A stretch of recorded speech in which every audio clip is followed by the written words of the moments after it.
Hey everybody, welcome back to the show. So we're going to do a little bit of a news roundup for this episode of the Amazing Fantasy Podcast. So as you can see on your screen in front of you, now look at this clip from the new Batman series coming up called Crusader. It's coming to Amazon Prime on August 1st.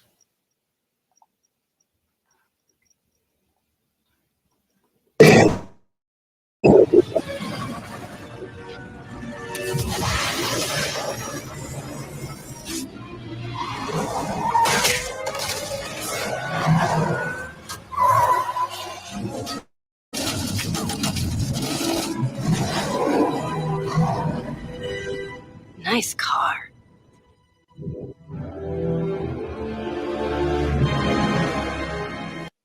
So you can see here, just bowled over those dudes. Yeah,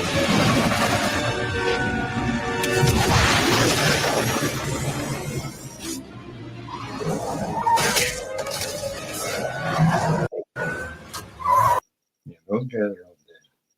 So we just killed them.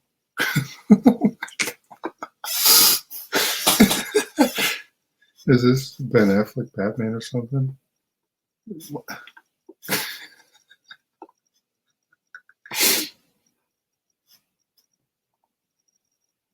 Like, I mean, I do the same thing in Arkham Knight, but there's like electricity involved, and they're like clearly knocked out. But think of how heavy that car is. They can just wax them like.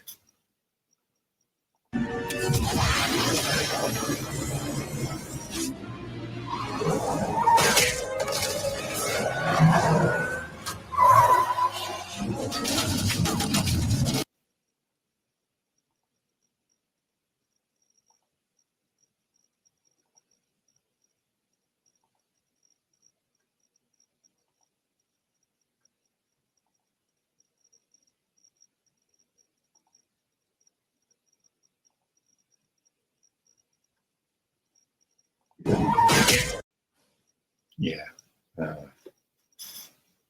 There's no way they'll do to get it back up. It's like, oh, just spiritual successor to the animated series. Batman animated series never killed nobody. First off, he never ran over no criminals either. I don't know about that.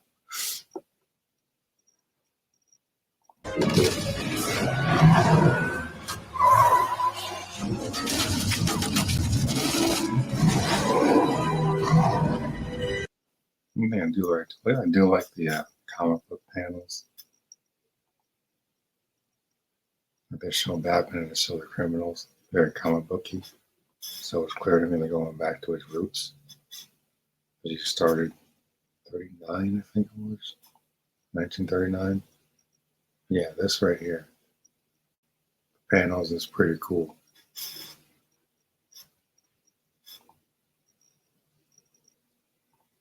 I don't know if I'm sold on the actor's voice yet, but I have to wait and see. It's not that far off now.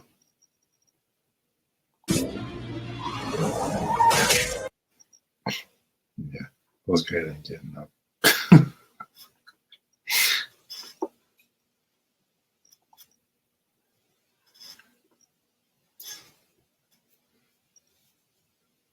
I don't want to judge it too harshly yet, but it just seems like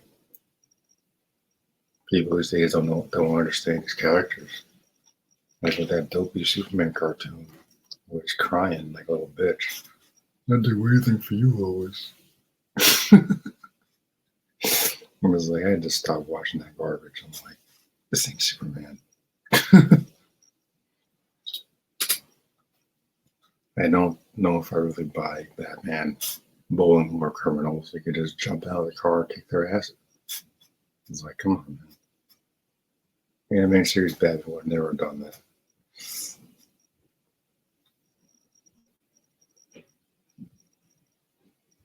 But I do like the tone of this. It looks like it's going to be not too dark, because animated series had a tendency to get pretty dark. especially with the racial episodes. This looks like going to be a good balance between the two. Since it's set in the 40s, where Batman was first introduced, Detective Comics, 1939. So that could be interesting to see. I don't think we've ever done that outside the 60s series.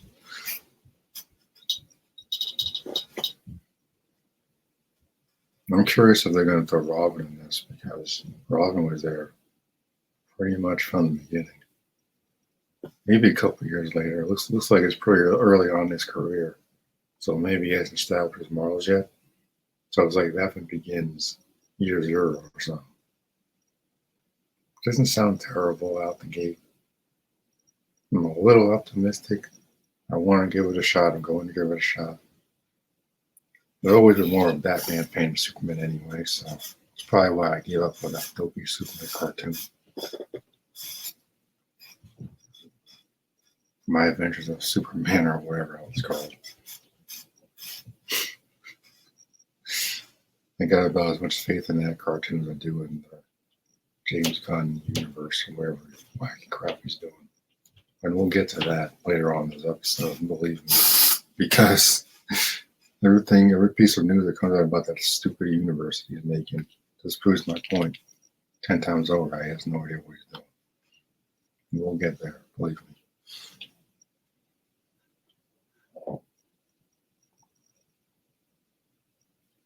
So it's not that much. It's a little tiny clip released a couple days ago. Haven't got a chance to talk about it until now. But so far, it looks pretty good. It's maybe a couple weeks away. See what happens with this. I can't remember the last time I saw a good Batman cartoon outside of like the animated series, which is at the top. Batman Beyond. Jail with his own thing, I guess. Haven't been that many since Batman Beyond went out the air back in the early 2000s. That's not I can think of. Maybe the Batman cartoon was pretty good. It was like a young Batman, like Pattinson's Batman. Didn't even have a Bat-Signal or anything in that series. The only problem I had with that series was I didn't need Robin or Batgirl in that show. Like, it's good to have Robin as a backup option, but I think Batman always works better by himself. Even in the Arkham games, you just straight up tell Robin to kick dust, kick dirt. Like, yeah, I need your help there, Tim. Hit the road.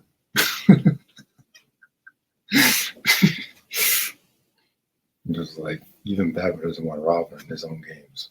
Good Lord. This is why it's so sad with Gotham Knights. It took Batman being killed off to get the Bat family to spotlight her. It's very sad.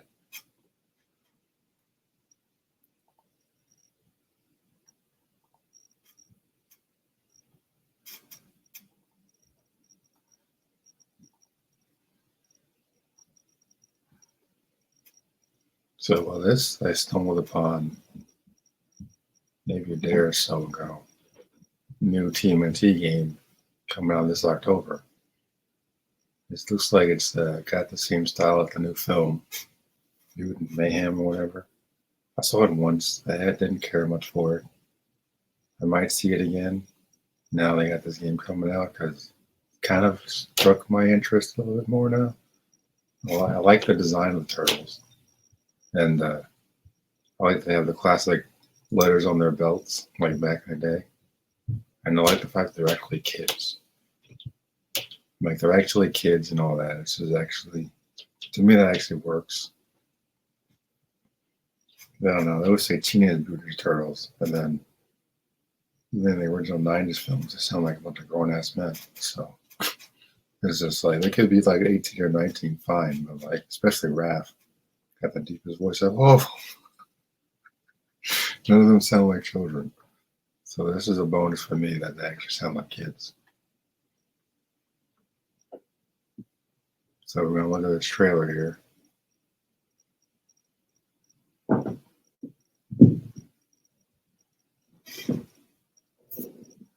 It's called TMNT Mutants Unleashed.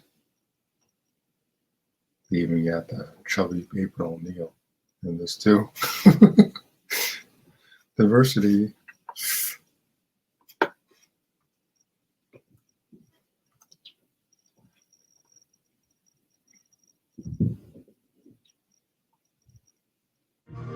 So, guys, thought that after beating Super Duper Fly, all was back to normal? Well, not quite. A new bunch of mysterious mutants has taken over the city, and somebody needs to do something about it. Are the Ninja Turtles up to the task? I know they've been training hard, and are keen to try their new moves. Leo, Raph, Donnie, and Mikey will surely give their best. Be it facing the challenge on their own or together as a team. But will it be enough? A malaise is spreading through the city, and it's impossible to know who's a friend anymore.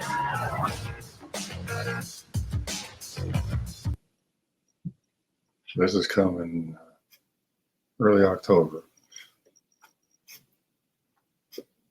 That's another problem I had with the movie. Like, in the film, they got all the freaking enemies living with them in their little turtle cave, including Bebop and Rocksteady and Leatherhead. I'm like, what the hell? And then they put them in high school. I'm like, they're freaking turtles. They don't belong in school. Who wrote this? It was like, how are we supposed to be ninjas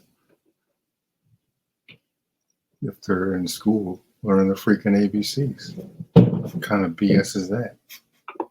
That was the shit I didn't agree with. And then they got the Shredder being a mercenary or something at the end of the film or some crap. There's no setup for the Foot Clan or anything. Maybe a mention of TGRI. But Baxter Stockman's already gone in the beginning of the movie. Who is the Fly in the comics, by the way? Not just a talking fly. Baxter Stockman becomes the Fly in the comics. Which is why I was a little shocked. I'm like, this is supposed to be for children. Why in the world do they have a Fly as the first villain of the series?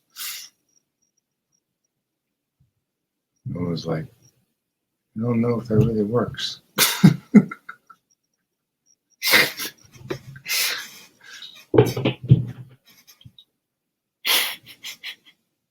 It's a very interesting choice.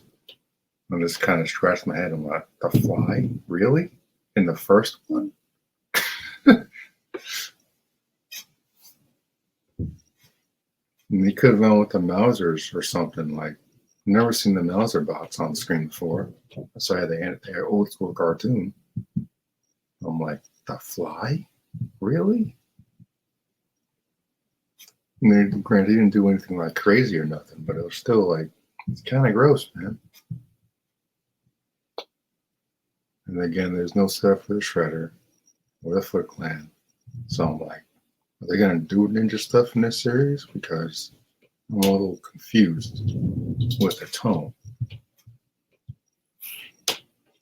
Granted, if there's people that like it, good for y'all.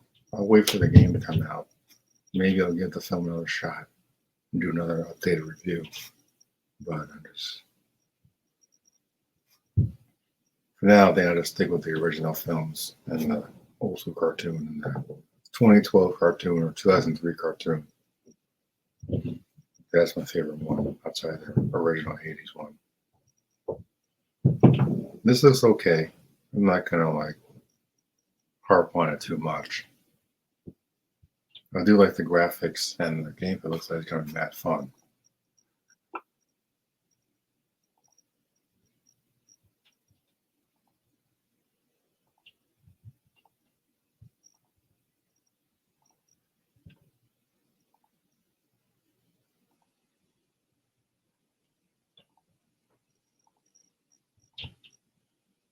So yeah, it looks like they're going back to that. There was a game called Out of the Shadows that came out a while back for PS3. Looks like they're getting closer to that. At least looking at this here, like It's going to clearly looks like it's going to be another platformer / beat 'em up type of game, which I'm okay with. I really wish they'd do something else with Power Rangers. I'm getting sick of the old school like side scroller nonsense. Like, just give me something like this with Power Rangers and it'll be great. The original team, of course.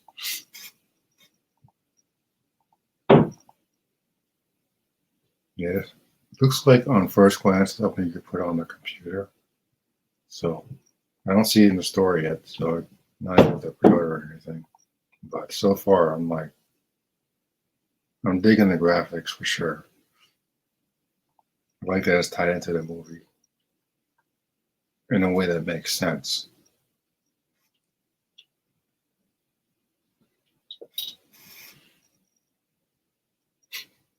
I don't know why we keep giving Donatello glasses. Like, why do we keep giving Donnie glasses? We know he's intelligent, doesn't need glasses. Like, my God. Even those awful Michael Bay films, they gave him goggles and glasses. What the deuce? So they got the classic M letters on their belt, and for Mikey and so on.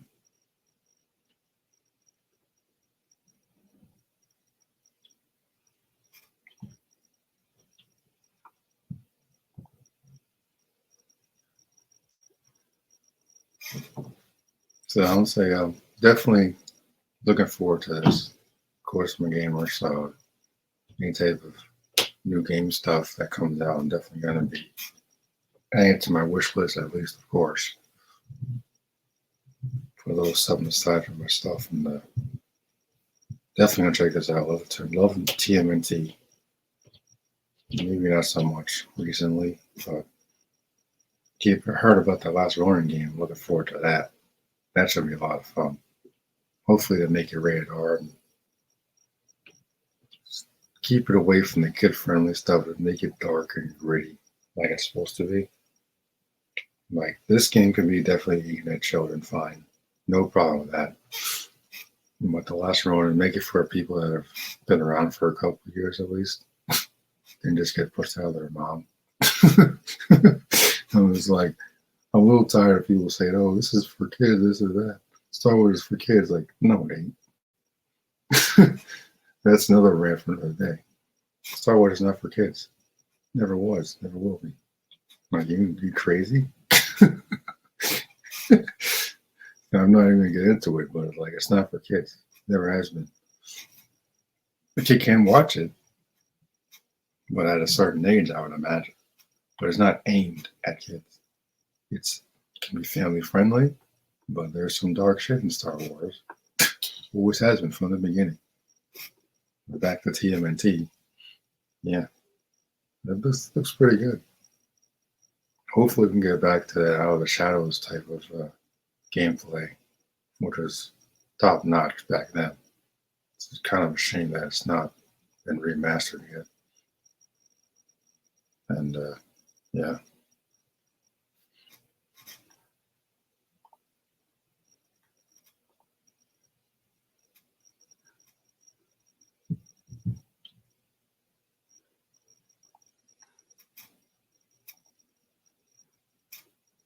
I wasn't going to talk about Star Wars Outlaws, but I got to get this out of the way because I got so many problems with this game already. First of which, there's apparently only going to be 5 planets in this quote-unquote open world Star Wars game. 5. KOTOR had more planets back in the day. Fallen Order's got at least 6 or 7, and most of them are new. This one apparently going to have 5, and they're of course throwing Tatooine to it again. Like, there's 2 things I can't stand in Star Wars: Tatooine and the freaking Death Star. They keep popping up over and over again. It's so stupid. Making Star Wars open world games is the next level of difficulty. Julian Geraghty, creative director at Massive Entertainment, is up for a challenge. For the first time ever, we're getting a fully open-world Star Wars video game. It's been a long time coming, but after back-to-back successes with both The Division and The Division 2, Geraghty was in the mood to take a risk. This may be just my approach, but even if it's scary, you've got to do it. You've got to lean into it. What's the downside to pitching a Star Wars game at Lucasfilm Games in George Lucas's old office? I mean, what's the downside to that? If it doesn't work, it doesn't work, but you still have that experience. Fast forward several years after that meeting, and Massive Entertainment is less than 2 months away from releasing Star Wars Outlaws, a fully realised version of the original pitch described in that office. An open world of dual ambitions, maintain the cinematic legacy of the films, and create immersive scoundrel gameplay that grants you the freedom of the galaxy. I think it's taken this long to get an open world Star Wars game because of how, excuse the pun, massive it is to build a game like this. There are only so many studios in the world who build games of this scale. The door is then open for Massive to come to us and say, this is what we're interested in doing. This is the type of game design and gameplay we want. This is what we're thinking about in terms of an archetype. Where does that fit? It's the outlaw player fantasy, and it's open world. Those were the two main pillars that we pitched. Why open world? Because the outlaw fantasy really needs that to live and breathe. It's a combination of, I think, our DNA as a studio, our background, when we think, okay, what do we have a lot of experience doing? What do we think we're good at? And this fantasy.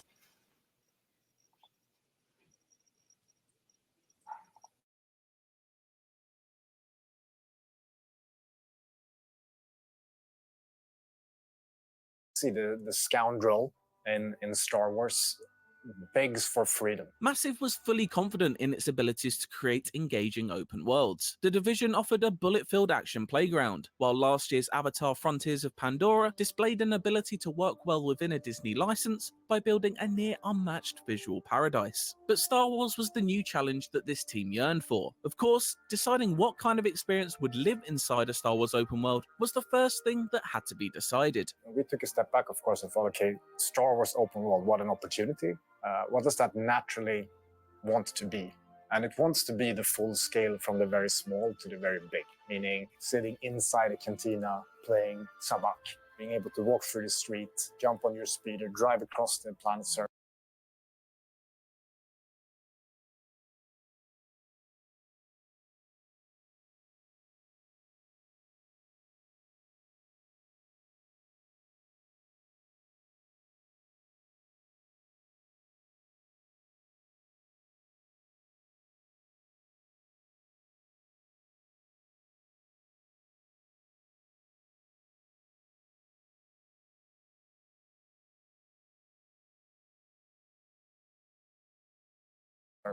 Park literally your bike in your own ship, take off into space seamlessly.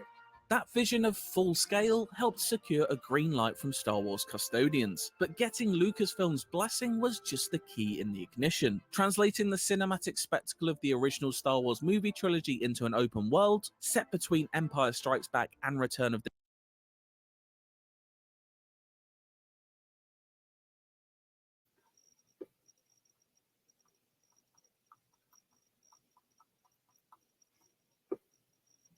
So this is exactly where my problems continue with this game.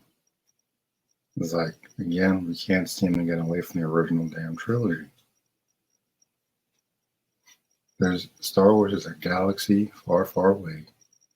There's hundreds of thousands of years of history before the movies and after them, called the expanded universe. Though according to Empress KK, there's no source material. that old bat clearly hasn't read any of the damn books. She's a fool. But now this is a great concept for a game. I just wish it was in the Old Republic.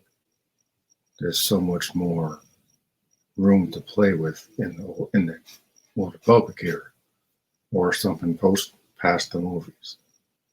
Like The Mandalorian had a good start, but then it started doing all this Easter egg stuff. We got excited about the time, but like kind of took away from the story, I guess. But like setting this between Empire and Returns is, to me, is really stupid. You can do the same exact thing in the Old Republic, but have so much more freedom to work with. Because now, and this is going to again prove my point that Disney never should have bought Star Wars, because they've been doing this for years. This in between crap. Even the Fallen Order games are great. They're still in between damn films. Both of them. Fallen Order is like 5 years after Revenge of the Sith, and then Survivor is like what, maybe 3 years later or something, before the original Star Wars or in Rogue Zero. So the timeline is they're too afraid to go past the original trilogy. And back in the day, in the EU, after Return of the Jedi, as soon as the Death Star blows up, there are books that take place with pilots going on in their next mission. Luke starting his academy, Han and Leia getting married, having the twins, and Anakin Solo, their third kid, who was the youngest, and I think he died using Vong War. Lando's doing his own thing, getting out Luke, building his academy like you're supposed to do, not running away like a coward. Because I'm like, what could you possibly do in between Empire and Return of the Jedi? Is it like maybe 3 years in between each of those? Because like, Lando might show up like how? He's on his way to Tatooine to rescue Han. It's like after Empire Strikes Back, ain't no way he got time for that. He got time for nothing else. He's on his way to Tatooine. That's literally how the movie ends. When we find Jabba the Hutt and that bounty hunter, we'll contact him. And he and Chewbacca blast off in the Falcon. So that's the thing that annoys me with Disney Wars. All this stupid Easter eggs.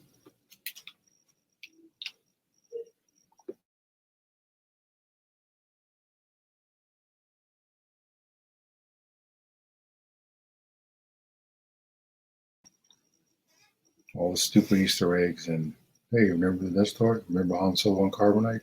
Remember Jabba the Hutt? It's going to be in the game. Don't get me wrong, I have every intention of playing this. I'm just not completely sold on it yet. Which, considering it's freaking Star Wars, shouldn't be struggling this much where not to buy it. Damn.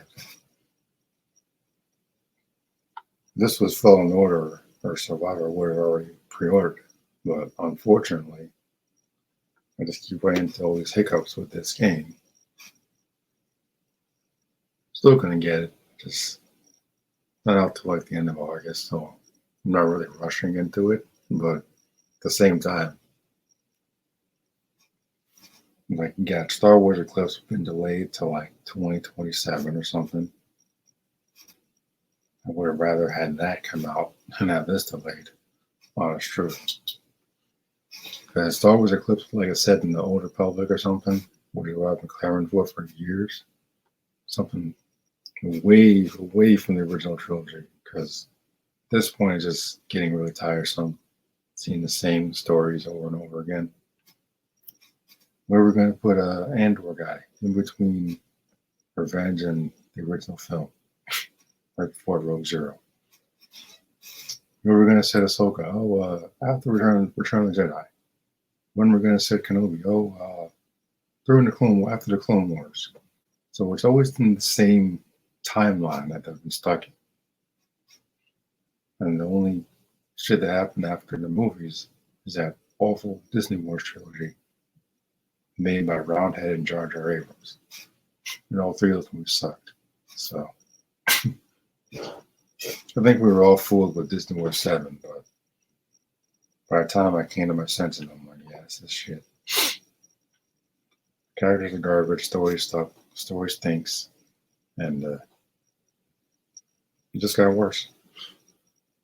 I got some hope for this Outlaws game. I just hope it doesn't come to repetitive with all the blaster stuff. Hopefully they mix it up a little bit.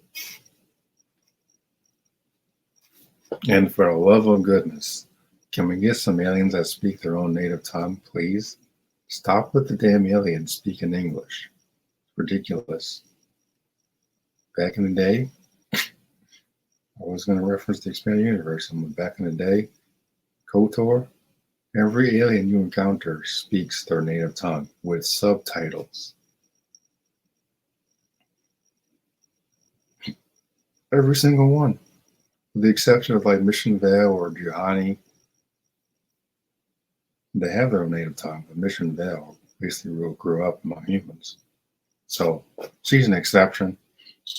Juhani, an exception. She's a Cathar.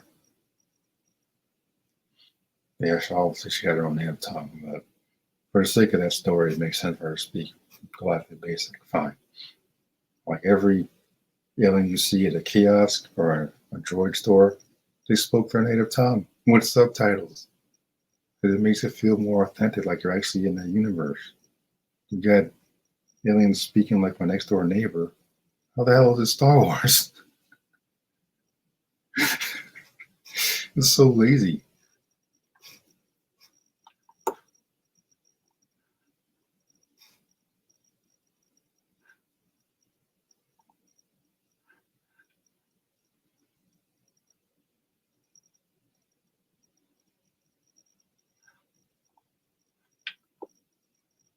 The Jedi, two of the most iconic films of all time, was the actual challenge. One that Massive set out to address in every aspect of Outlaws, from the way it looks and sounds to the type of action-adventure gameplay it supplies. Fire up the hyperdrive.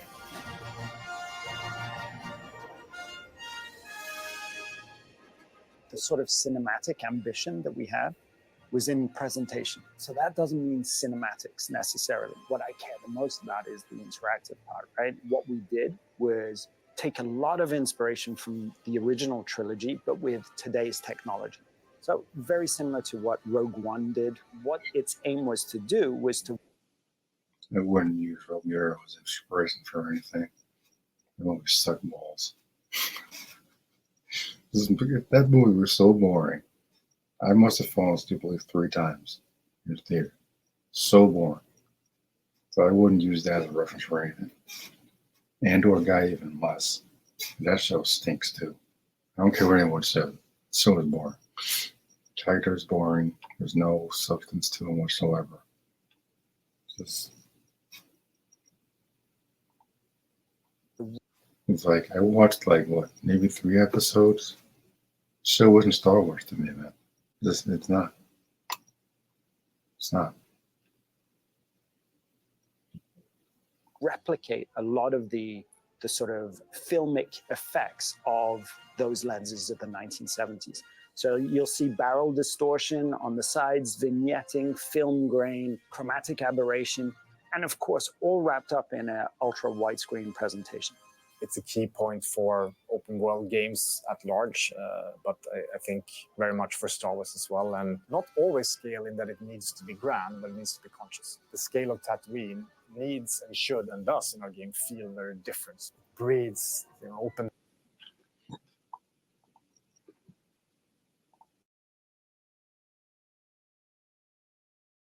Sand dunes, long sight lines. You see, it's easy to pick up any little anomaly on the horizon. There might be an opportunity for you compared to the dense streets of Kijimi. Scale is something written into the very DNA of Star Wars, whether seen on the big or small screen. Greg Fraser, Rogue One's director of photography, recently told IGN that if you watch any Star Wars film, that's what it's all about. It's, knowing how big a human is going into this massive Millennium Falcon. You know how big the Millennium Falcon is going to this massive Death Star. It's scale upon scale upon scale. It's a philosophy Garrity and the team at Massive took into Outlaws when crafting the introduction to its open world. One of our intentions was, for the beginning of the game, to make it feel very small and then bigger and bigger and bigger and bigger. So beginning of the game, you start off in one room and it's claustrophobic and it's meant to make you feel a little bit trapped.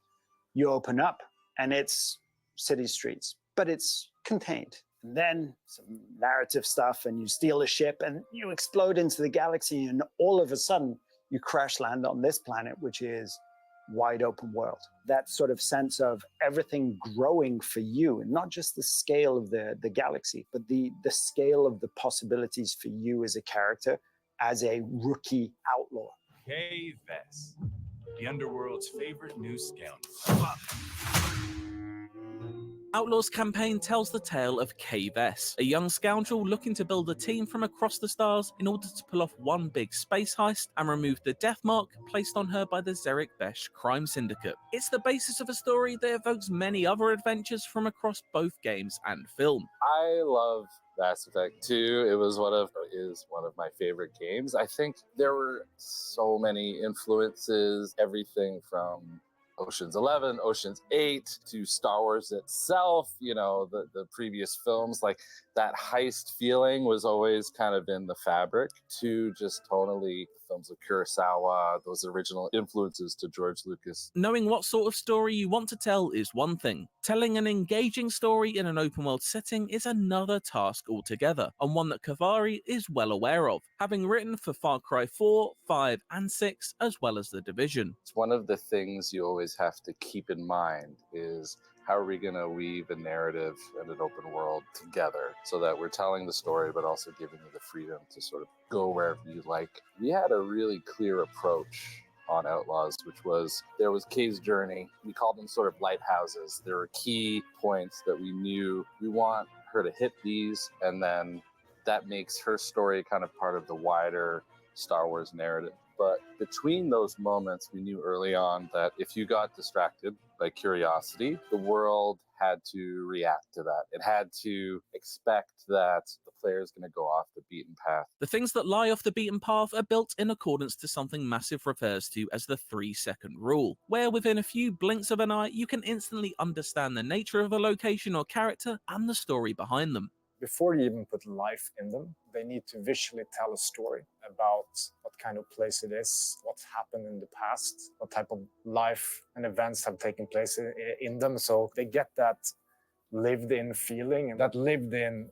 relatable, substantial feel, I think, is a hallmark of any good open world, but also very Star Wars. Star Wars aesthetic has always been rooted in the idea of the used future, where everything from the largest spaceships to the tiniest droids have that instantly recognizable layer of grime. Those small details build up into authentic, cool, and bespoke spaces, something Massive has always managed to build into its open worlds. The Division and its sequel are packed full of memorable levels ranging from New York landmarks to Washington DC museums, and that philosophy is being transferred to Outlaw's many planets. Its main missions promise to take us to iconic locations such as Imperial bases and Jabba's palace. We can lean into the virtual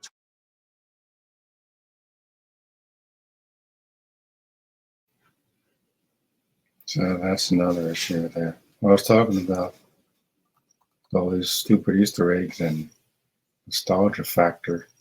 Is like, again, this is why Lucasfilm stayed away from politics in the prequels, or not the prequels, the Disney Wars trilogy, because they're afraid. They're still scared to this day.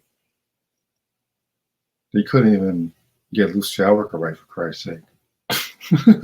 And they have the actor with them. All three of them had all three. They had Harrison Ford, Carrie Fisher, and Mark Hamill. Never did they ever unite, the three of them. Lando as well. And even though it's part of the trilogy, as the Trinity of Han, Luke, Leia, but Lando I still include him in that group because he's in the original trilogy. But to this day, they're still scared to branch out. I've been clamoring for years for them to do. They're still scared. And then now I'm afraid it's going to start sinking into the games, which is the only aspect of Star Wars I got left outside the Expanding Universe books, which are all on my shelf. Back, just to remind me of back when Star Wars used to be good, before Mickey Mouse and Empress Kage took over and drove it into the ground. But like Jabba's palace, I'm like, why? Why would we keep going back to Tatooine? Why? It's set in between the damn films. How many other planets are out there? We can go to Nar Shaddaa, go to Coruscant, you can go to Kessel, you go to Pagano. What's the other one called? Zepho from Fallen Order, brand new planet. Pagano, brand new planet. Dathomir. You go to so many other planets, and they picked Tatooine again. What about Navarro from Mandalorian series?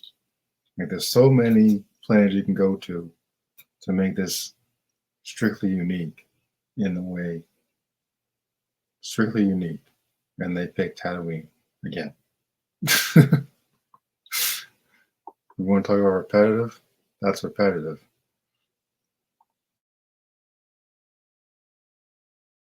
Tourism aspect of, hey, what is the distance between the moisture farms and Mos Eisley and the cantina? There is a linear roller coaster story golden path, if you will. And around that, of course, there's the open world. That's the dream I know I had as a kid. That is what I've always wanted from a Star Wars game, is that, you know, when I'm on a journey, when I'm entering into a quest, it might start on foot.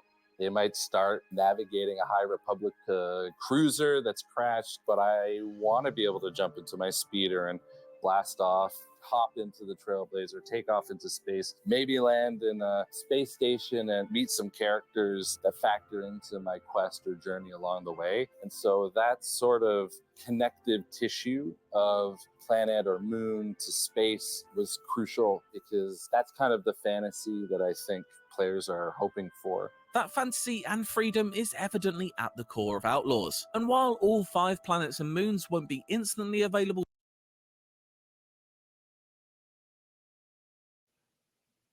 5 planets. 5. In an open world game.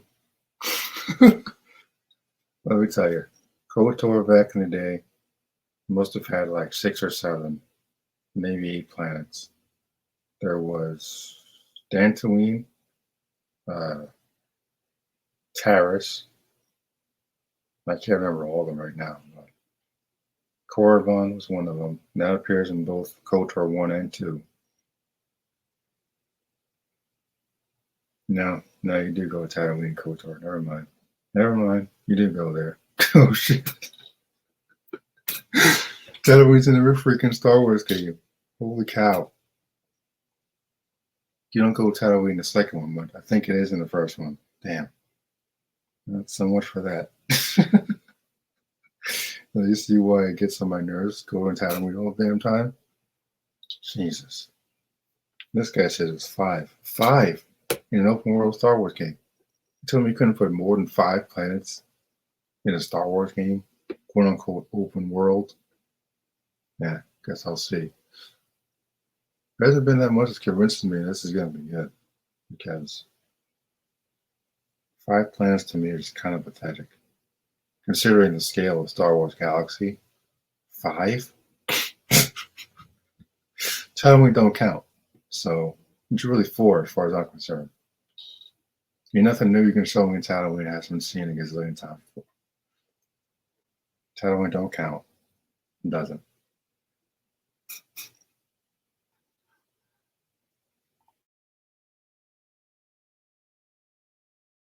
to hyperdrive between, Geraghty claims it won't be long into Kay's journey until the galaxy opens up. There's a very structured intro that leads you to crash land on Tashara, which is a moon that we created with Lucasfilm Games. And once you finish the sort of linear narrative on Tashara, the other planets open up. And there it becomes completely non-linear, and you can choose to tackle those in any order you want.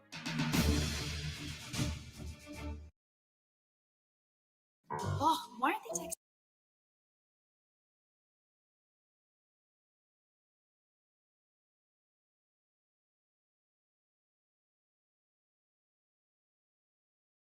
Exploration of these worlds is highly encouraged, with maps that are not, at least initially, flooded with icons and points of interest, because you're seeing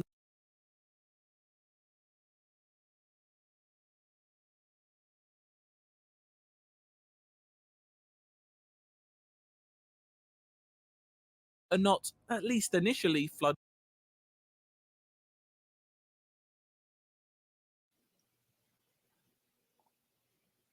See right here on the screen, Mos Eisley. How many times have we seen Mos Eisley? It's in the Phantom Menace. It's in the original Star Wars film. Only time we don't go with Tatooine is in Empire Strikes Back. That's it. It's the only one. It's the only one. It's in Attack of the Clones.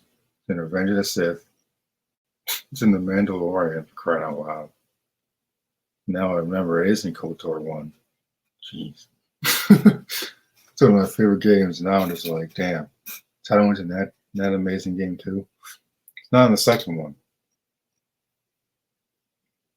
I mean, I would have loved to see Nar Shaddaa again. Because Nar Shaddaa is such as... It's like the opposite of Coruscant. It's more of a breeding ground for criminals and whatnot. Coruscant has like the lower levels for like shady meetings and whatnot, but that's in the core world. Nar Shaddaa is like more like in its own area, I guess. I don't know specifically where Nar Shaddaa is, but like it's more of an underbelly for criminals. It's like I remember KOTOR 2 at Rand is like, oh, this is where you go to hide if you're on the run or something. Even Fallen Order mentions Nar Shaddaa in the beginning of the story. So like, it's nice to know that that planet is still mentioned here and there. I would have rather seen Nar Shaddaa again instead of Tatooine. I feel like there's only time. There's nothing new you can show me in Tatooine. Nothing. At this point, it's just a bunch of Easter eggs and nostalgia, and that just doesn't work as well as it used to. It was like, well, I know what Jabba's palace is going to be in this game for some reason. How many huts are out there? You gotta specifically use Jabba the Hutt. How many huts are out there in the galaxy? There's huts on Nar Shaddaa, there's huts on Coruscant. Like, come on, man. Why Tatooine again? Why? Just why? I just like it's lazy. It's lazy. Shit, even Republic Commando doesn't have Tatooine on it. You go to Geonosis and Kashyyyk. Kashyyyk would be another cool planet to see again. Kashyyyk is in the Old Republic as well. Yeah, so there's Taris, Kashyyyk, unfortunately Tatooine, Korriban. Yeah. Don't remember some of the other ones. I have to think on it. But,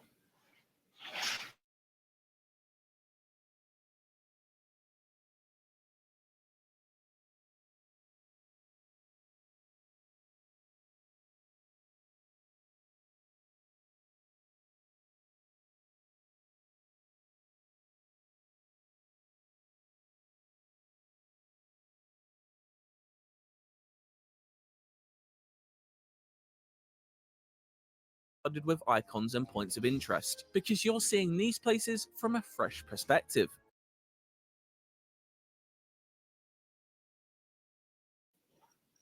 I'm going to call BS on that. Fresh perspective? From whose perspective? Who hasn't seen any of the films with Tatooine in it by now?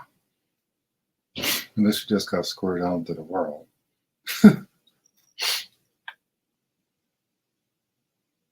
It's like, there's Mos Eisley, there's Mos Espa from the prequel era. And apparently there's another one called Mos Pelgo who was introduced in the Mandalorian series. But it's all on the same planet.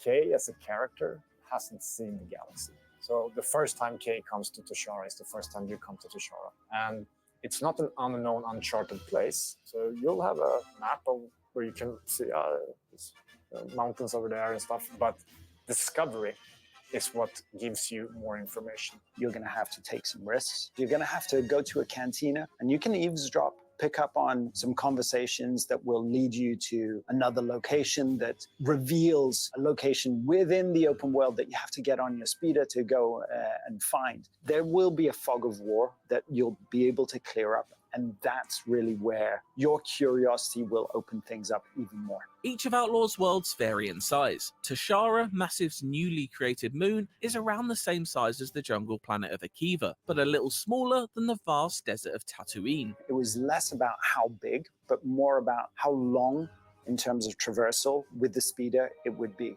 4 or 5 minutes non-stop, which doesn't sound like a lot, but once you're committed, it's a fairly large amount. You're always going to be distracted. Assassin's Creed Odyssey, which was one of the games that we were looking at while creating this, you have different zones, so it's 2 or 3 of those together. And that doesn't even take into account the vast areas of space that surround each planet and serve as entirely different areas of orbital exploration and opportunity. We'll cover that, as well as the starship side of the game, in greater depth later on in this month's IGN First.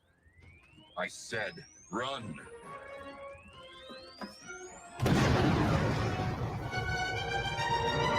In terms of mission design, we've seen action ranging from stealth infiltrations, frantic dogfights, high-speed chases, and intense blaster battles, with some quests even evolving to include all these elements at different stages. Star Wars Outlaws is thus perhaps better thought of as a single-player narrative action-adventure in the wrappings of an open world, something more akin to Marvel's Spider-Man than dense RPGs like The Witcher or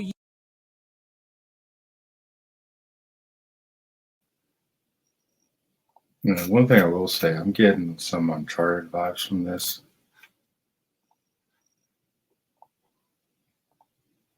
Which all in all isn't terrible. Uncharted's amazing. Especially if we're talking about the original Uncharted games.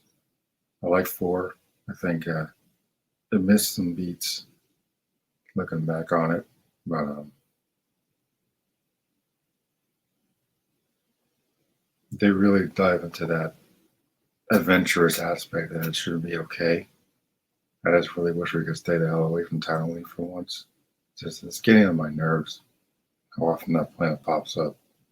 It's lazy at this point.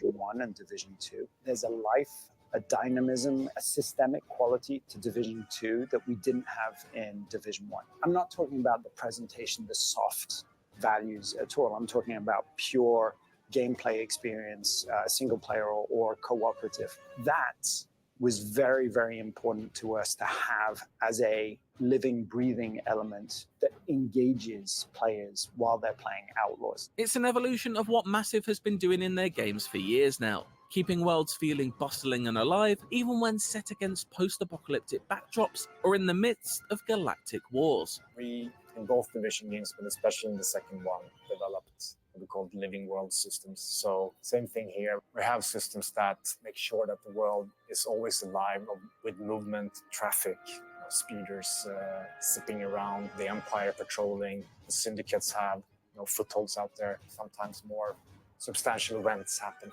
It's really up to you if you want to engage or not. Perhaps Outlaws' most interesting method of breathing life into its open world is its approach to character progression. There's no leveling up or incremental stat boost to drop experience points into. Instead, Kay's ability and equipment are linked to experts, people you'll meet across the galaxy who'll grant you upgrades in exchange for work. I heard you're the best shot on the planet. Oh, and you.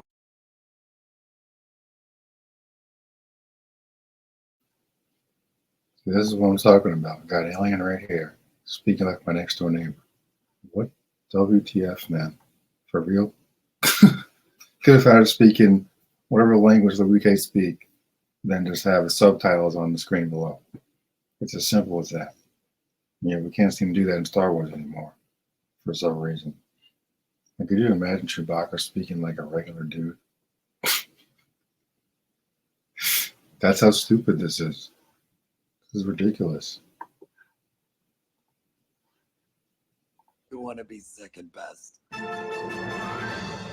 They are full-on characters. You don't know exactly who they are, what exactly they have to offer you, and how to reach them from the very beginning. So there's this journey of discovery here as well. Intel, clues. Okay, I think there's a guy or gal or something that can do good things to my speeder here. Meaning these are really strong incentives for you to move around and journey through the world and expose yourself to other fun things on the way. And once you reach them, there's a character there to interact with and an adventure to go on, because they want instantly just, oh, here you go, right? And then they essentially open up a little regional progression for you where the nature of unlocking those things is also very tangible. For example, after finding a Jawa by sourcing their location from overheard intel at a cantina, you can complete a mission for them in order to gain a new skill. In this case, it's to venture into a dead Sarlacc to find a pristine tooth from its second mouth, which you can then exchange for a laser turret for Kay's starship, the Trailblazer. It's a smart way of blending gameplay progression with narrative befitting of the Star Wars criminal underbelly. You can go on a journey with a character such as an expert who is going to teach Kay a new skill, give her a new upgrade, to her blaster. That skill, that upgrade definitely ties into Kay pulling off the heist, but it's also very much its own journey, which is in the Star Wars tradition as well. Another system aiming to marry gameplay with narrative is how Outlaws tracks Kay's reputation with each of the criminal syndicates. Her bond with each of the Hutts, Pikes, Crimson Dawn and Ashiga clan will strengthen or weaken depending on your choices in dialogue and mission objectives. I'm gonna finish it. Shame. Your reputation moving.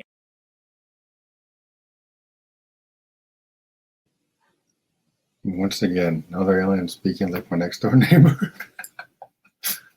Would it make more sense for that sauced alien to speak like speak like whatever language they speak, and then have a fire blaster? How stupid would it be if Greedo from the original film spoke like a next door neighbor? They really fooled us for a long time, so instead of his native language with subtitles, then on fires and blaster, like, this time I've got the money. It's like, it makes it more interesting when you go back and forth when you got an alien speaking actual alien and the human speaking no human. Like, come on, man. Even the Mandalorian had aliens speaking their native tongue. It's one of the many good things about that series. Just so lazy. Ugh. Can't believe they're charging like $50 for this. In the positive direction unlocks a lot of things for you. Everything from actual access to territory that they control, where you might have been able to sneak in otherwise, to landing. Like even Lando's pal Neenub from Return of the Jedi, he was speaking his native language, and then Lando would translate. It's as simple as that. That was his Chewbacca. I don't know what happened to Neenub after Return of the Jedi, but it's stuff like that. It's so simple to do.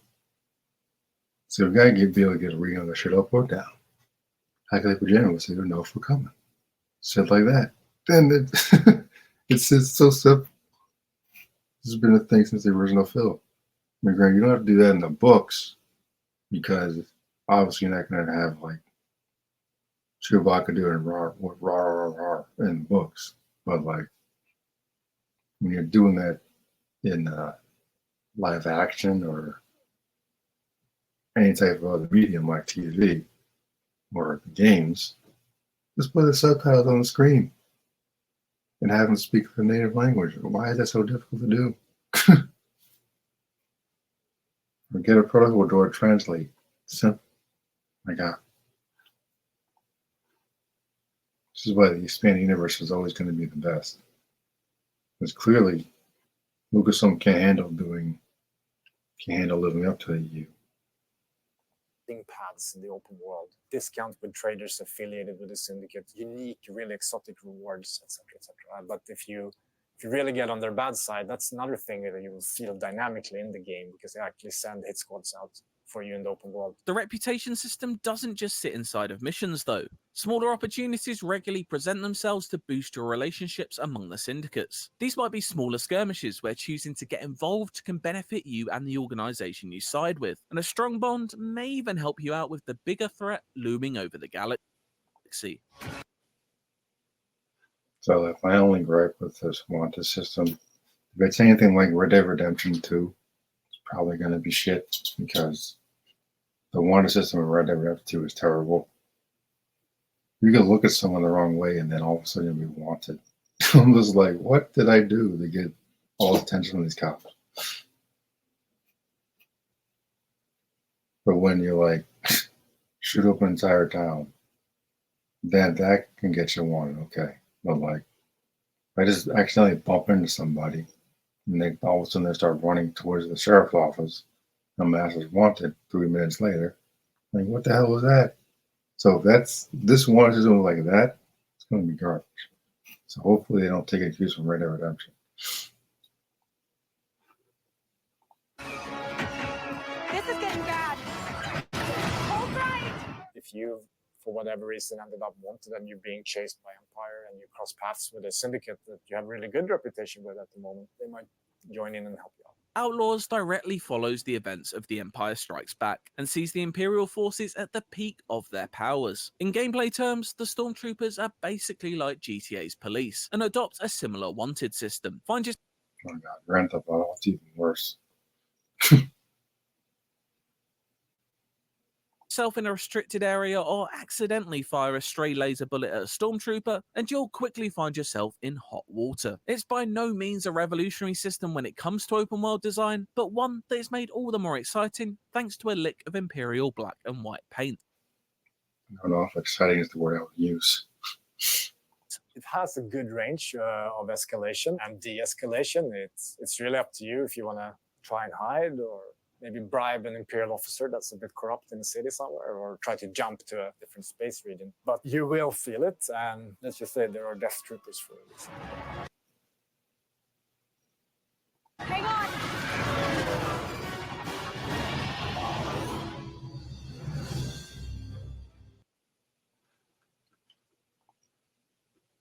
Because like another thing that's so good about the Old Republic is that, well, for one, there's so many more unique designs for like trooper armor.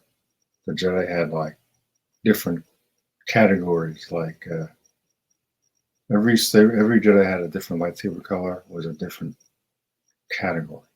Like green was Guardian, blue was Consular, I think yellow was Sentinel. So like you had different classes for every Jedi. Like Bastila was Jedi Sentinel, and whatever saber color you pick, that's the class you go to. Well, there was that. There was the trooper armor was so much cooler. There's so many more planets that had nothing to do with like being on the run from the Empire. You basically do whatever you want. The Jedi and Sith have their eternal conflict, but this story would fit somewhat better, I think, in Old Republic. Talk about open world. Well, like, how was it open if you're always being chased by the damn Empire? Like, can we do something besides being on the run from the bloody Empire? How many storylines have we seen that do that already? Both Fallen Order games have Cal on the run. Both of them. Then we're doing it again. See what I mean when I say repetitive?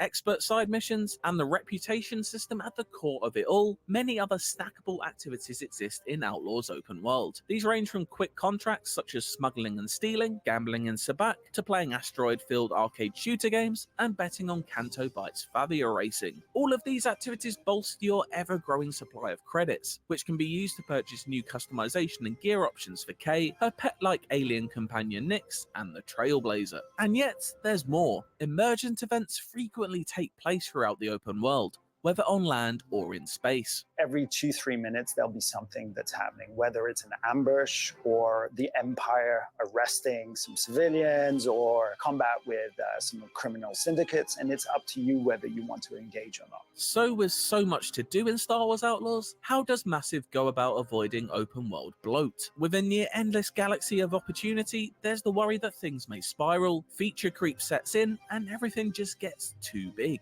The studio had a clear plan plan from the start though, leading with variety over size, quality over quantity, if you will. We don't want things to be just big for big sake. We need it to be contained, always fun, always proposing different activities. It's about calibrating size to substance. When you see something that breaks the pattern, that stands out for whatever reason, and you go there and look, there's something there to do, and that repeats frequently enough, and that the quests, the bespoke kind of content of the game makes use of it, so that it doesn't feel like a separate experience, but it's all one. Of course, no matter how much there will be to do in Outlaws, one thing that can be expected is a healthy helping of nods to the larger Star Wars galaxy. Lando is set to make an appearance, and we've already seen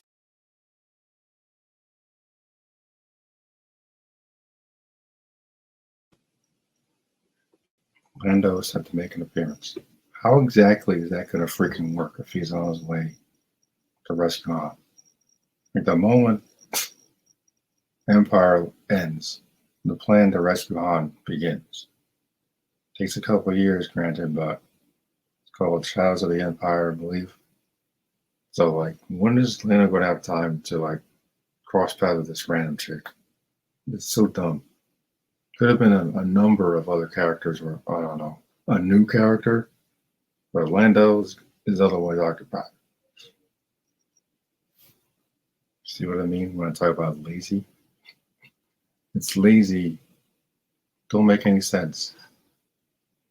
Especially when you said after Empire. Doesn't make any sense.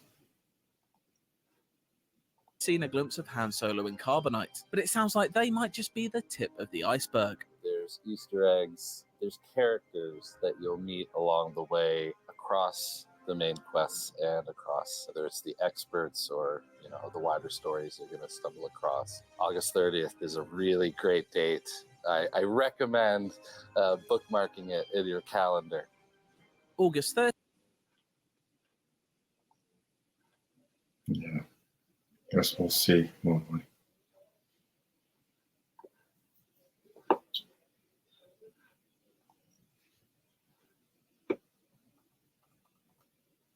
Yeah, so I've got mixed thoughts, as you can see from this little breakdown of the trailer.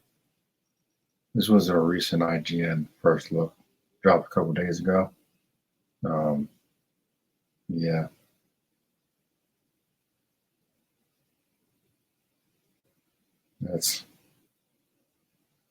I want to be excited, I really do. It's not out for like another month, so got some time to think on it, I guess. But right now, I'm not sure I'm quite feeling it. Like, I need them to really study the expanding universe, because there's a reason the EU is so popular. And I don't think Lucasfilm has gotten that. I don't think Lucasfilm really understands how popular the EU is. Like, clearly with the failure of their stupid trilogy, they think they would go back to the drawing board, like, hey, what actually worked after the original trilogy? Could it be the books and the games and the comics? Huh.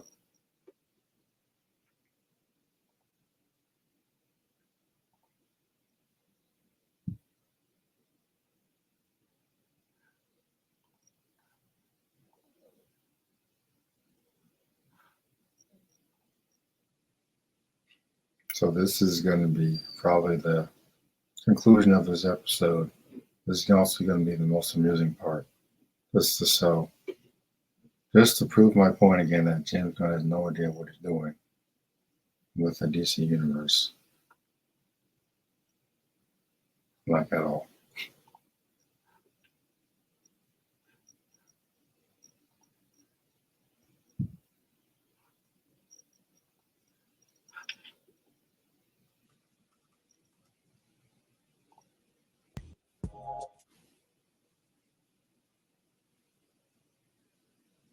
Okay, so there's been multiple reports in the last couple of weeks, and the first one came right at the beginning of July, and this was that, yeah, Lobo has evolved, and they are going to be officially moving forward on some sort of film adaptation. Now, we don't know much about it. The obvious going theory and consensus is that it's going to star Jason Momoa. That makes sense, but on the other side of that, we're also hearing that the TV series may be expanded a little bit too far out of what you can do on TV on Max, and that they were like look, this is going to cost us too much. And if it's going to cost this much, let's just put the effort into a film, which again would make sense. And I think there's a couple reasons they probably did that. One, obviously, you got Jason Momoa. They've already proven he can sell a film, including a character like Aquaman, or maybe Aquaman also sells Jason Momoa as that character. So maybe it was some sort of synergy and good relationship there between the two. But also, Jason has the energy, and Lobo is interesting enough that I don't think you should relegate him to something like a throwaway TV series that might not get hyped up enough by Max, which has a real possibility of happening. So I honestly think this is a smart decision on their part. And if you are moving forward with Lobo in a way that fans can kind of get to understand who the character is in this bigger universe, toss in maybe some cameos, have him work with another DC character that's established, this makes a lot of sense. And if you guys remember, a couple months ago, David Zaslav said pretty soon we would find out a lot more about other DCU projects that have not been announced. Well, I think this has a chance of being one of them. And I disagree 100%. Lobo is a stupid character. He's a D-list character, just like Mr. Terrific. James Gunn is obsessed with these D-list, ridiculous characters that most muggles in the audience are never going to understand. They don't recognize. When you're making a new universe, the first thing you need to do is establish your core characters. Batman, Superman, Wonder Woman, The Flash, Green Lantern, Manhunter, maybe, Green Arrow, Black Canary. The characters people actually give a damn about. Outside of a couple hundred people in the comic book community, ain't no one give a damn about Mr. Terrific or Metamorpho or the Creature Commanders or the Authority, whoever the hell they are. I'm like, what are you doing? And now he's not announcing a new Wonder Woman film or a Flash movie or announcing the casting for the new Batman, another new Batman who has to introduce a new Robin that's never been seen on screen. He's making a freaking Lobo film. Like, this proves everything I've been saying. This universe is going to be a hot mess. He's got the Super Friends movies co-starring Superman. Looks like it's going to be garbage. Apparently, got the Authority movie coming out before the Batman film, apparently. Creature Commanders TV show, wherever they are. I could care less. Mr. Terrific is showing up in the Superman movie for some reason. AKA Super Friends. There's rumors about Kara showing up, which makes sense to me. Lobo film does not make any sense to me at all. Before you get Batman film, before you establish a new Wonder Woman, before you establish a new Flash, Lobo? Really? He's not even remotely interesting. He's a space bounty hunter. At a discount Boba Fett. And Boba Fett is a garbage character too. Just to put that out there. For the Boba Fett fans out there that think he's more interesting than he actually is. He's not. And you can say, oh, Jason Momoa might be cast as him. Okay, fine. Lobo ain't gonna sell no tickets. Outside of the comic book audience, the moguls ain't gonna care. Maybe some girls will care because Jason Momoa, but it's not gonna break $1 billion. I doubt it'll break even half of that. Aquaguy sold because it was the last film in the DCEU or whatever it was called. That's why it made bank. I don't know specifically him, but it was because it was the last film. That and the Flash.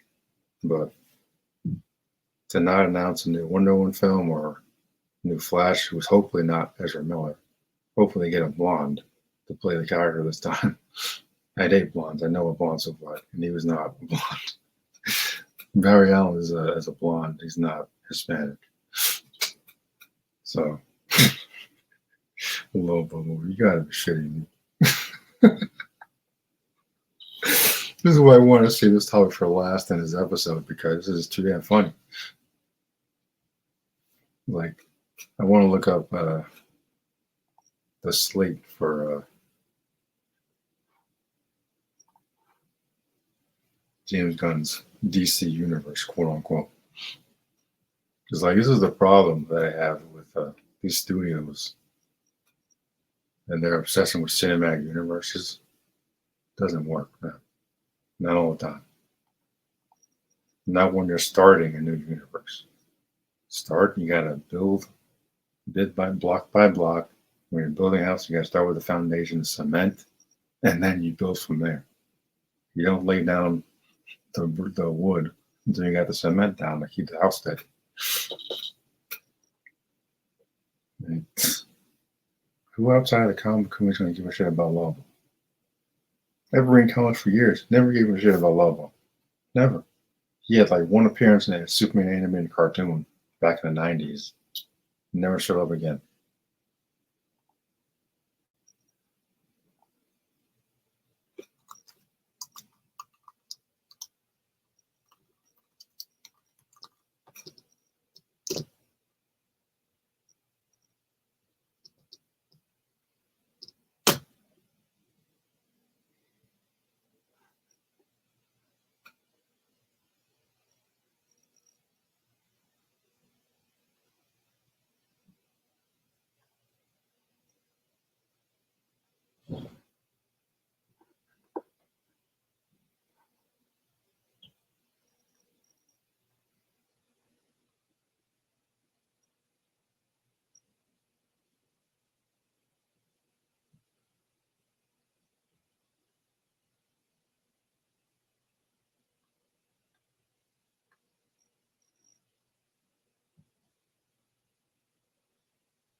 See, this is what I'm talking about.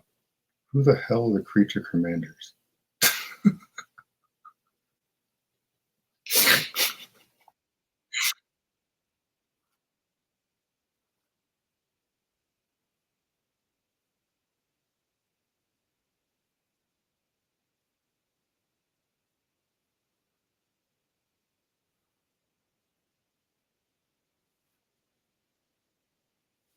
Yeah, who cares about Amanda Waller, pal?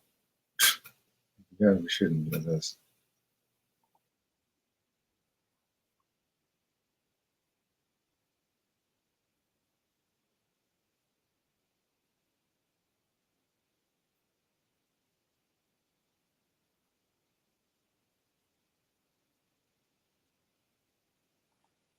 It just sounds like it's hyping up his own stuff. I don't believe a word he's saying.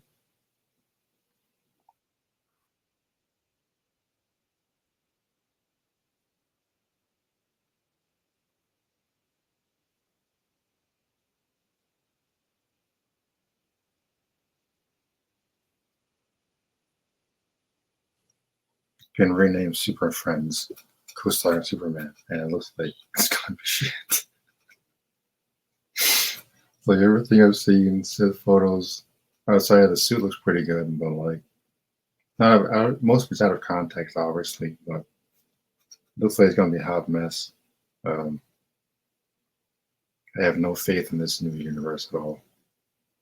I've said this 100 times. I'm sick of reboots, and it looks like this could be worse than what was done before. It's like the only problem I had with the last universe was everything was out of order. When they started with Wonder Woman, set in the 30s and 40s, and then going to Man of Steel in the present day, then going to Batman, then going to the Flash, and then introduce Aquaguy. Could have been okay, maybe. Probably still would have been a mess. Snyder's not a writer; he's a visual guy. This dude, I don't know. I don't want to judge him too harshly, but I don't buy it, man. I don't think he's the right guy to be tackling Superman.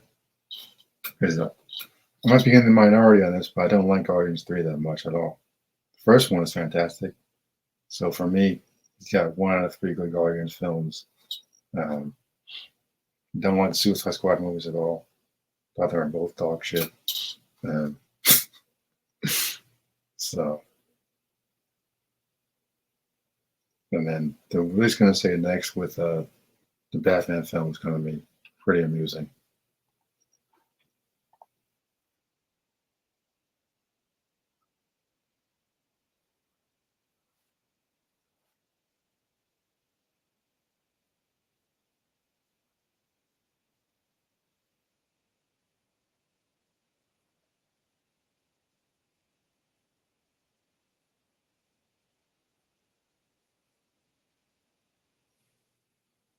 I mean, like, if they don't put Green Lantern in space, I would be disappointed. The fact that it's on TV and live action gives me hope. This might be the only project I'm actually excited for. This wacky new DCU, whatever you want to call it. I guarantee they're going to be looking into the anti-life equation. That's the only thing I could think of that would actually tie into like Justice League or whatever. But like, you don't put the Authority and the Creature Commanders in your first Superman film before he's established properly.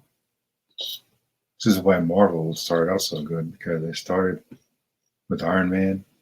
The MCU didn't start until Nick Fury showed up at the end of the film. This guy is throwing in the Authority and Creature Commanders. I'm like, what the?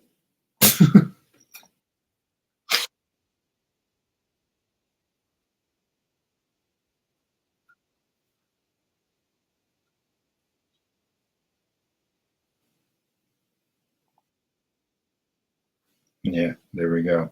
It's a passion project. That's the only reason he's doing it. Well, like 95% of muggles ain't gonna know what the Authority is. The Authority do not belong in the first half of the DCU. It should be in their own pocket universe. It doesn't make any sense.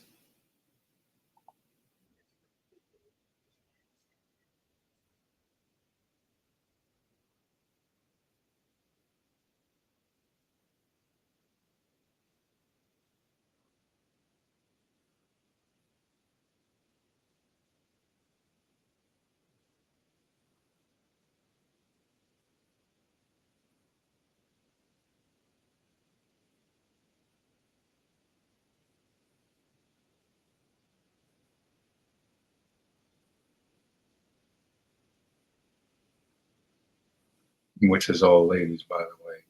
So it's all going to be chicks. It's Game of Thrones with chicks. Yeah, fascinating.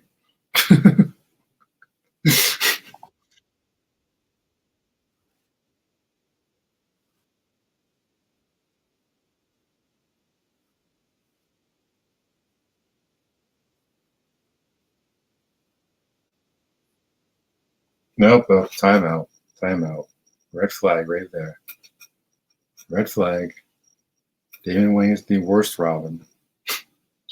Even Jason Todd has a code. Damon Wayne was raised to be a murderer. by the League of Assassins since the day he was born. Should have never worn that Robinson. He is a murderer. Look at the image on the screen. He's got a freaking sword. It's like he's about to chop Batman's freaking head off. Like me personally, I can't stand Damian Wayne. He's the worst Robin. The worst. The fact this guy said is his favorite Robin, like, oh god. Oh god. Oh, that's not good, man. That is not good.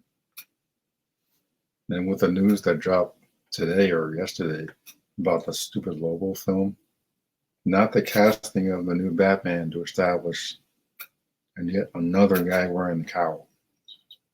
Lobo. Like, do we need to say more?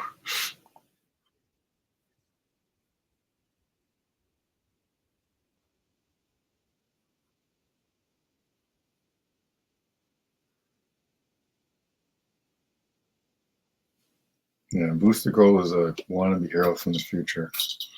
And he was in Smallville, I think, the last season. Did a pretty good job with him in Smallville, with the budget they had for that show back then. TV show for Booster Gold, I don't know if that's going to sell. Like, to see these doing all these stupid D-list characters that most people ain't going to recognize or give a damn about. Tell you, this guy is not the dude that should be leading this universe. He's not. When you got Booster Gold as getting a TV show, like, are you serious? You got to be shitting me. That's just, it's not good, man. That is a terrible, terrible idea.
Yeah. I have no faith in this one, people. Really don't.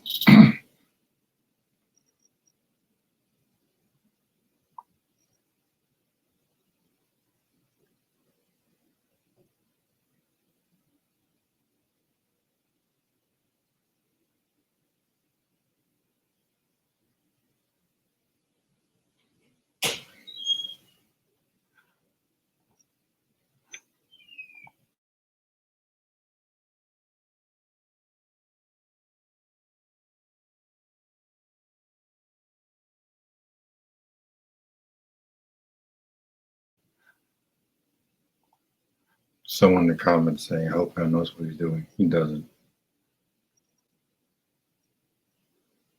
Having to start moving back and forth from animation live action is smart. Is it smart?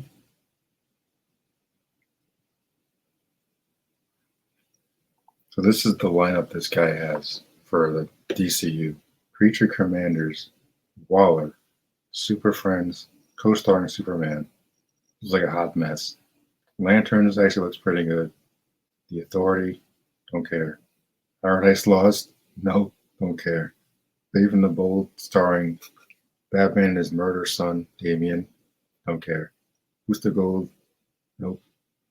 Supergirl, Swamp Thing, really? No Wonder Woman, no Flash. Like, what kind of lineup is this?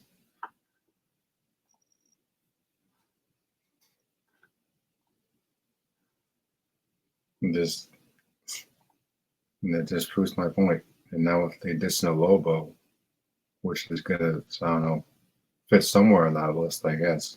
This is gonna be a hot mess. I'm like, well, how do you know that? The evidence is right in front of us. All you gotta do is open your eyes. Stop trying to be like, oh my God, he knows what he's doing. No, he doesn't. No, he doesn't. I'm sure he thinks he does, but in my opinion, this ain't gonna be no different than it was before. Because it just seems like they're just jumping the gun, going from A to Z. Like, first Superman film, let's not worry about establishing Clark Kent, a new Clark Kent, who's not Henry Cavill, or Brandon Routh, or Tyler Hoechlin on TV. We're going to throw in the Authority, possibly Brainiac, or Mongol, whoever. Creature Commanders, whoever the hell they are. No Batman, no Wonder Woman, no Flash. Instead of Mr. Terrific, who the lowest of D-list characters, those Pokeballs criminals. What? Metamorpho. Who else is he throwing this nonsense? Hawk Girl. It's like, seriously, dude? Just make a Justice League movie. Get all the characters you want in that. And Superman, focus on Superman. You can build everything else after. Like, I don't want to compare it to Marvel, but this is why Marvel was so successful in the first 10 years. Because you didn't have Captain America show up in the first Iron Man film. You didn't have the freaking Hulk show up in the first Iron Man film. Or Thor, or Hawkeye, or Widow. You focus on Tony Stark and you build from there. That's why it worked. This guy's going from A to Z. You got maybe the dumbest lineup of product I've ever seen in my damn life. And this guy is the co-head of the studio. Good Lord. This is going to be a mess.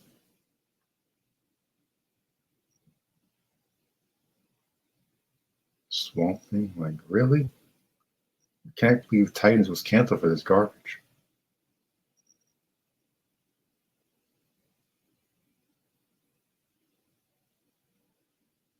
And if the Authority sounds like The Boys, like a character study of superheroes, and like, I don't know if I really need that in Superman, though. That's my problem. Lanterns looks like it could be good. I'm looking forward to seeing more of that. But like the other products sound ridiculous. No one cares about Amanda Waller. No one cares about the Authority. Paradise Lost. I'm like, Booster Gold. I'm like, you serious? Even Blue Beetle tanked in the theater.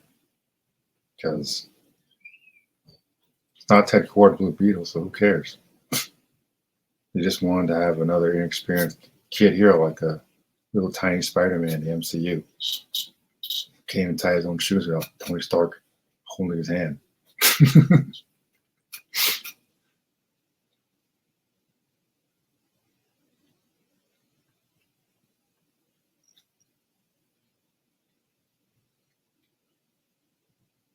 So like, for those of us like myself who have no interest in this ECU, outside of the Green Lantern show, which will finally star Jon Stewart after how many years? Finally. Outside of that show, I really wish they kept Titans going in the Elseworlds category, because none of these shows or movies have my attention. None of them. Raven the Bold starring murderer Damian Wayne.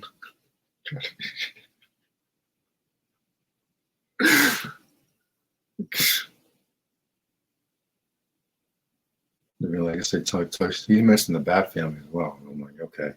But like Damian Wayne, specifically as Robin, you gotta be kidding me. Ugh. But like, red flag right there. That is not good. It's like, what about the Muggles? They're gonna be confused. Like, what? I thought Tim Drake was Robin. I thought Richard Grayson was Robin. No.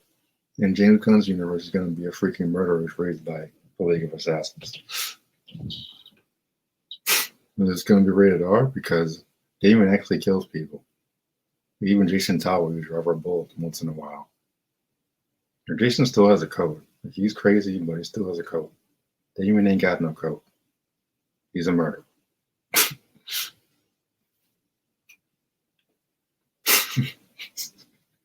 He's the worst Robin to ever wear that suit. The worst. This guy says his favorite Robin. Good grief. This universe is in trouble.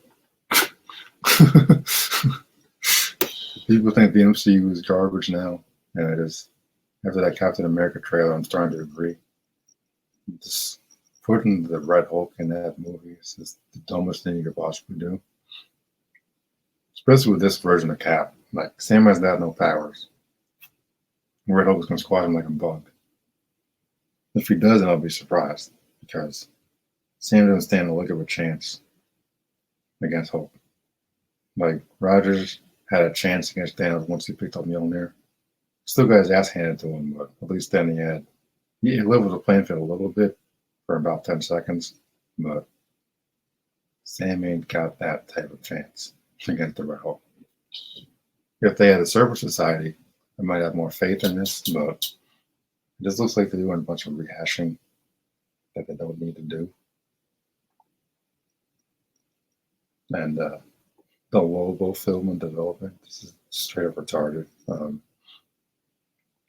Jason Momoa is not even that great of an actor, in my opinion. And to put him front and center, they're going to make it a comedy, because I can't see myself ever getting excited for that. Again, no Wonder Woman, no new Batman announcement, no Flash, Lobo. Enough said.